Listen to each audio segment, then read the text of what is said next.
10월 5일 화요일입니다. 새벽 예배 드리십니다. 찬송가 312장을 찬송합니다. 312장입니다.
다 함께 사도신경으로 신앙 고백을 하겠습니다.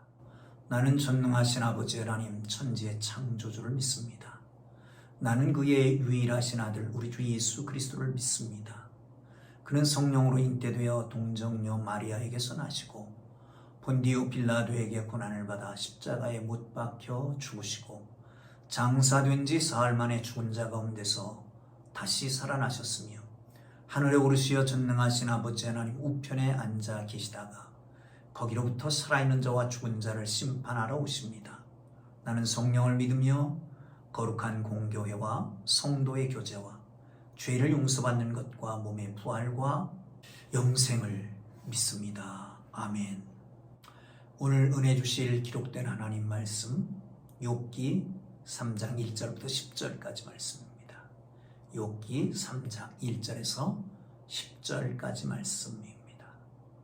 찾으셨으면 우리 함께 읽는 중에 하나님의 거룩한 말씀의 치유하심과 말씀의 교훈이 우리에게 함께 하기를 바랍니다. 함께 읽습니다.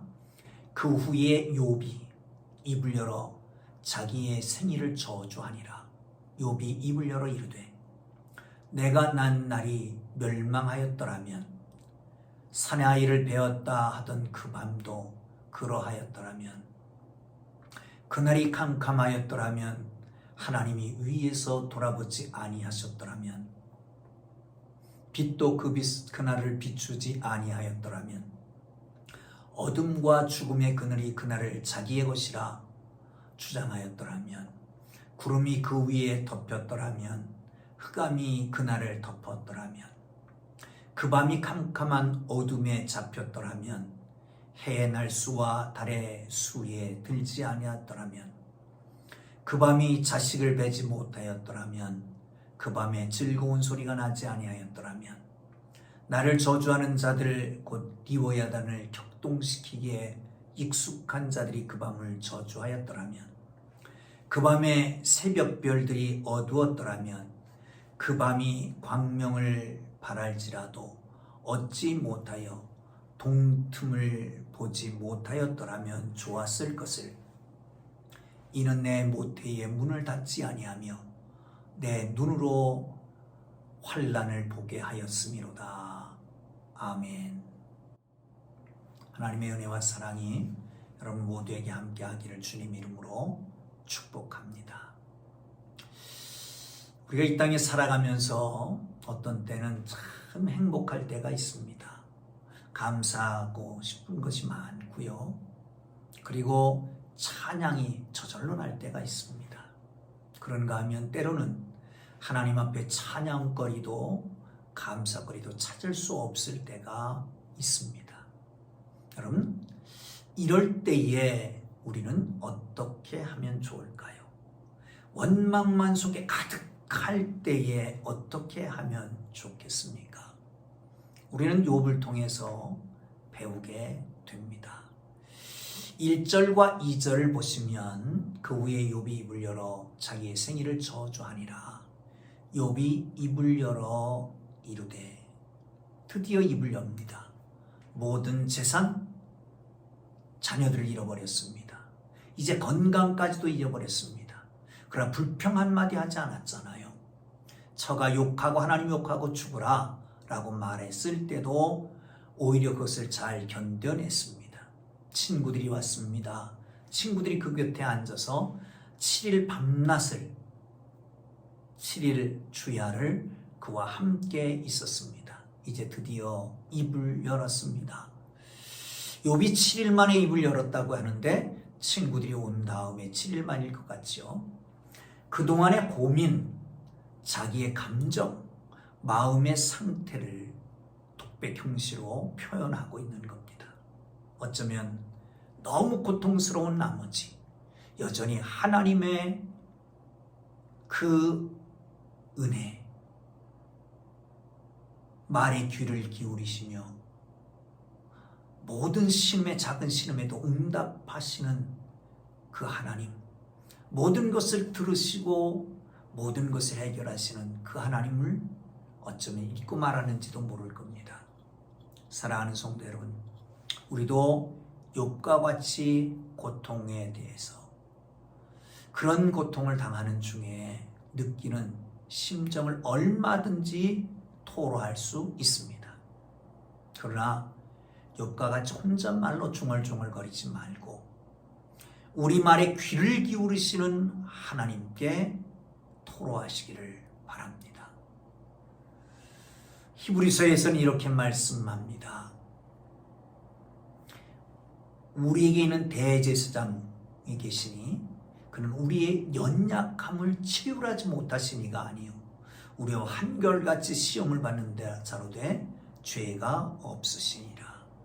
우리와 한결같이 시험을 받습니다. 하나님이지만 인간의 몸으로 오셔서 우리와 동일한 고통을 똑같이 받으셨기 때문에 우리의 아픔을 아십니다. 우리의 고통을 아십니다. 우리의 근심도 아십니다. 마음의 상처도 내적인 고민도 알고 계십니다. 체휼이라고 하는 말은 심파티라고 하는 말을 쓴다고 말씀드렸습니다. 감정이입입니다. 상대방의 감정을 똑같이 내가 느끼는 겁니다. 왜요? 똑같은 고난을 당했기 때문에 그렇지요. 그분은 우리와 똑같이 시험을 받습니다. 그렇기 때문에 똑같이 느낄 수 있습니다. 내 마음을 알습니다. 내 고통을 알고 계십니다. 내 지금 근심과 걱정과 아픔을 알고 계십니다. 그 쓰라린 고통을 알고 계십니다. 알고 계실 뿐만 아니라 똑같이 느끼십니다. 그러나 죄가 없으신 분이기 때문에 해결해 주십니다. 그러기에 그 다음 절 16절에 보면, 히브리서 4장 16절에 보면 우리가 때를 따라 돕는 은혜를 얻기 위하여 담대히 그 보좌 앞에 나갈지니라 말씀하고 있습니다. 여러분, 하나님을 보십시오. 독백을 하지 마십시오. 우리의 모든 상황을 치유하시는 그 대제사장 되신 그분 앞에 여러분 심정을 토로하십시오. 마치 한나처럼 하나님 앞에 내 심정을 토해놨습니다. 통한 것뿐입니다. 라고 고백하는 하나님의 사람들, 여러분 이 밤이라도, 이 새벽이라도, 오늘 이 순간이라도 여러분 속에 있는 모든 아픔과 고통을 다 꺼내서 하나님 앞에 토로하는 하나님의 사람들 되고, 그리고 해결받기를 주님의 이름으로 축복합니다. 자, 그 다음에 계속해서 3절에서 5절 사이에 보면 이렇게 말하면, 내가 난 날이 멸망하였더라면, 사나이를 베었다 하던 그 밤도 그러하였더라면, 그 밤이 캄캄하였더라면, 하나님이 위에서 돌아보시지 않았더라면, 빛도 그날을 비추지 아니하였더라면, 어둠과 죽음이 그날을 자기 것이라 주장하였더라면, 구름이 그 위에 덮였더라면, 흑암이 그날을 덮었더라면, 욥은 고통이 너무 심하기에 자기의 태어난 날이 빛이 아니라 어둠이고 생명이 아니라 죽음이 지배했더라면 차라리 좋았을 것이라고 탄식하고 있는 것을 봅니다. 욥이 이런 탄식하는 것은 자기의 고통이 너무 큰 나머지 하나님의 창조의 섭리를 잃었기 때문에 그렇습니다. 우리는 종종 자신의 경험으로 모든 것을 판단하고 결론을 내리려고 할 때가 많습니다. 그러나 우리의 경험은 항상 주관적인 것입니다. 우리의 경험은 그러기에 제한되고 왜곡되고 결코 진리로 인도할 수 없게 되는 것이지요. 오직 하나님의 말씀만이 바른 답을 줄 수가 있습니다. 우리 경험을 이해하고 해석할 틀을 제공합니다. 하나님의 말씀을 통해서 하나님을 만날 수 있습니다. 하나님의 말씀을 통해서 경험을 비추어 볼 수가 있습니다. 하나님의 말씀을 통해서 하나님을 확실하게 인지할 수 있습니다. 하나님의 말씀을 통해서 우리의 경험을 반추시켜보고 그것이 하나님 앞에 옳은 것인가를 알 수 있게 되는 것입니다. 그제야 우리는 우리 경험을 통해서 만나는 하나님을 바로 보고 바로 믿을 수가 있게 되는 것이지요. 그렇습니다. 고난이 클수록 자기 존재를 부인하는 경우가 많습니다. 그래서 자살하게 되는 거죠.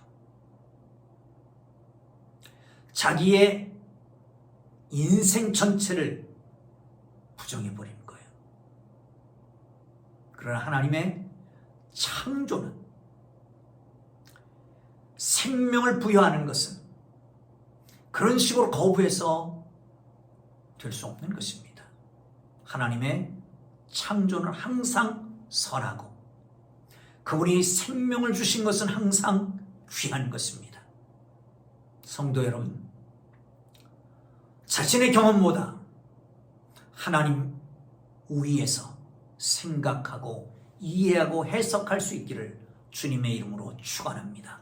그러기 위해서 하나님의 말씀, 곧 성경을 의지해야 할 것입니다. 오직 성경만이 우리를 인도하는 유일한 진리입니다. 참된 하나님을 계시하며 믿음을 세우는 유일한 길인 것입니다. 그러기에 말씀을 가까이 해야 합니다. 말씀을 듣고 읽고 연구하고 묵상하고 암송하고 쓰고 그래야 해서 말씀의 사람이 되기를 주님 이름으로 축원합니다. 경험보다 말씀을 앞세우는 하나님의 사람들 되기를 주의 이름으로 축원합니다. 아멘. 할렐루야. 그렇습니다. 모든 말씀은 하나님의 성령의 감동으로 되지 아니하는 것이 없습니다. 교훈과 책망과 바르게 함과 의로 교육하기에 유익한 것입니다. 하나님의 말씀 속에 구원에 이르는 지혜가 있습니다. 그러게 하나님의 말씀은 믿지 않는 자에게는 구원에 이르는 지혜를, 믿는 자에게는 이 땅에 살아가는 지혜를 주시는 거지요. 여러분, 그 말씀으로 구원 얻고 생명 얻고 그 말씀을 통해서 시대를 분별하고 내 경험을 판단하고 또한 나아가서 하나님을 바로 알고 살아가는 하나님의 사람들 되기를 주님의 이름으로 축복합니다.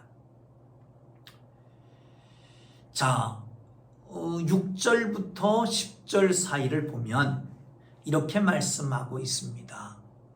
그 밤이 캄캄한 어둠에 잡혔더라면 해의 날 수와 달의 수에 들지 아니하였더라면 맨 끝절 10절 이는 내 모태의 문을 닫지 아니하여 내 눈으로 환난을 보게 하였음이로다. 무슨 얘기예요? 내가 태어났기 때문에 이 환난을 보게 되었다는 거죠. 차라리 태어나지 않았으면 좋을 걸 그랬다는 겁니다. 사랑하는 성도 여러분, 그러니까 욥은 생일의 밤을 저주합니다. 자신이 잉태되었던 것을 세상에 태어남을 한스러워하고 있습니다. 심지어는 초자연적인 존재가 그 밤을 저주해서 자신을 태어나지 않은 것이 나았을 뻔했다고 탄식하고 있습니다. 그러나 생명의 잉태하고 출산하는 것은 하나님의 신비입니다. 아이를 잉태해 보려고 해도 잉태되지 않는 사람도 있습니다. 사랑하는 성도 여러분, 그러나 하나님께서 꼭 맞는 자녀를 주신다, 꼭 맞는 때에 주신다라고 하는 것을 믿으시기를 축원합니다. 하나님께서 주신 인류 최대의 축복이 뭡니까? 임신하고 출산하는 것입니다. 하나님의 놀라운 선물입니다. 모든 사람이 이 점에 대해서 하나님께 감사해야 될 것입니다. 어쩌면 여러분, 감사할 제목이 없을 수 있습니다. 감사할 거리를 찾을 수 없을 때가 있을 수도 있을 것입니다. 그러나 깊이 생각하면 감사할 거리가 있지요. 더군다나 믿는 우리는 육신의 생명뿐만 아니라 주 예수 그리스도의 생명을 대가로 새 생명까지 얻은 사람들 아닙니까? 비록 모든 것은 잊어버렸을지라도, 아무것도 남지 않아있더라도, 오직 고통만 있더라도 하나님이 주신 최고의 선물을 잃지 않았다면 감사할 수 있지 않겠습니까? 저는 그렇게 생각합니다. 불효 중에 가장 큰 불효는 어머니, 아버지 왜 나를 낳으셨습니까? 라고 하는 것입니다. 불효 중에 가장 큰 불효, 왜 나를 낳으셨습니까? 라고 하는 겁니다. 여러분, 하나님 앞에 그 가장 큰 불충, 하나님 앞에 그 가장 큰 죄, 왜 내게 생명을 주셨습니까? 라고 하는 거 아니겠습니까? 사랑하는 성도 여러분, 모든 것을 잃어버렸어도, 아무것도 남지 않아도, 오직 고통만 있더라도 하나님이 주신 최고의 복이 있잖아요. 생명 말입니다. 거듭난 말입니다. 하나님의 백성, 하나님의 자녀가 되는 이 놀라운 축복 말이죠. 흔들리지 말기를 주님의 이름으로 축원합니다. 여러분, 허물과 죄로 죽었던 우리를 나사렛 예수 그리스도의 피로 살리시고 하나님의 자녀 삼으시고 하나님의 백성으로 세우시고 왕같은 제사장으로 거룩한 나라로 당신의 소유된 백성으로 삼으신 얼마나 감사합니까? 여러분, 믿음이 흔들리고 의심이 찾아올 때는 기초로 돌아가야 합니다. 골프의 황제인 타이거 우즈도 성적이 잘 안 나오면 레슨을 받는다고 합니다. 아무리 운동을 잘하는 농구 선수도 마찬가지고요. 축구 선수도 마찬가지고요. 잘 안 될 때는 기본기를 다시 연마한다고 그러지요. 그렇다면 우리의 믿음이 흔들릴 때, 의심이 찾아올 때 다시 기초로 돌아가야 합니다. 하나님은 우리의 기도를 들으십니다. 작은 심에도 응답하시고 함께 하시는 분입니다. 내 느낌보다는 하나님의 말씀을 의지할 수 있기를 바랍니다. 여전히 남아있는 것 감사의 제목을 기억하십시다. 하나님께서 우리를 붙들어 주실 것입니다. 기도합니다. 이제는 우리 구주 예수 그리스도의 은혜와 하나님 아버지의 극진하신 사랑하심과 성령님의 감화, 감동, 위로, 인도, 역사, 교통하심이